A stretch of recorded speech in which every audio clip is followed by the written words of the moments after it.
Mrs. Risendoe? Come in, Coach Fox. Thank you, Martha. Well, I want to thank you for seeing me. I know this is still a difficult time for you. Well, I haven't been seeing very many people these past few weeks, it's true. But I know how fond Earl was of you. I thought the least I could do was hear what you had to say. Well, I sure never met a football fan like your husband. Yes, he loved the game. Yeah. Wow, look at this. Ticket stubs, the 1946 homecoming game. Hey, and the first Screaming Eagles pennant. Boy, this is great stuff. There's a lifetime of football right here in this room. What are you going to do with it all? Throw it out. Beg your pardon? Coach Fox, let me be honest. I never really liked football. It was Earl's passion, but it never held any interest for me. Ah, well, you're talking about football, the game. I never liked that either. I'm talking about football, the dream.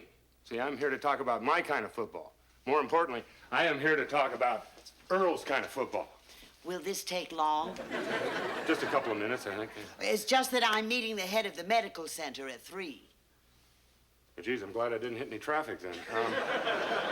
I'll cut this short then. You know, Earl used to say to me, Coach, you're not just creating winners in the game of football, but you're creating winners in the game of life. You know, I think he was right. I am turning boys into men, and frankly, that's a contribution that I am very, very proud of. I'm no expert, Coach Fox, but from what I know of football, all it does is take innocent boys and systematically turn them into mindless barbarians. And you say you're no expert? But let's look at the important side of football, that side that creates healthy minds and healthy bodies. Let's take the ideal football player. He's got a heart like a locomotive, pumping drug-free blood through arteries that run as clean and clear as mountain streams. And then he strides downfield on legs of steel, and all that time he maintains a C average? Hey, come on, these guys are fit for life. And the Earl J. Risendoe Athletic Center is going to make them stronger, faster, and fitter. Yes, provided it doesn't cripple them first. Look, you know, Mrs. Risendoe, I have to be honest. I hate football. But it does create heroes, and heroes are what made this country great. I'm just trying to save America. Coach Fox, I admire your passion. But my mind is made up. I'm sorry.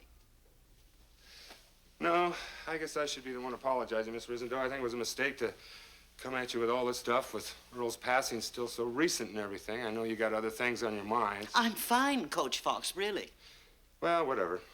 Look, if I could make a suggestion, if I may, maybe I could come back a little later when you've had some time to recover, and I know you're still feeling, you know... Don't tell me how I'm feeling.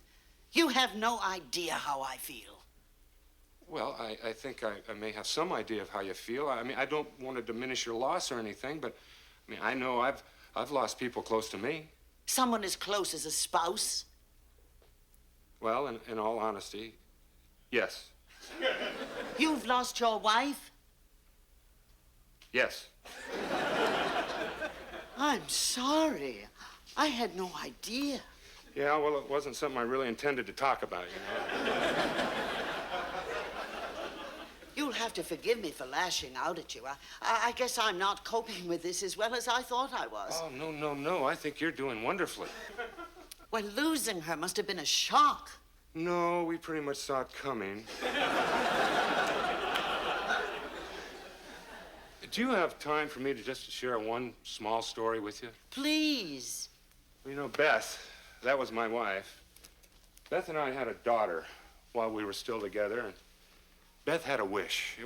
Well, it was a lot like Earl's. It wasn't down in writing or anything. It was just a simple request. And that was that Kelly, that's my daughter, be raised with a lot of love and get a great education. And I've done what I could to honor that wish. And Kelly's here with me at Minnesota State.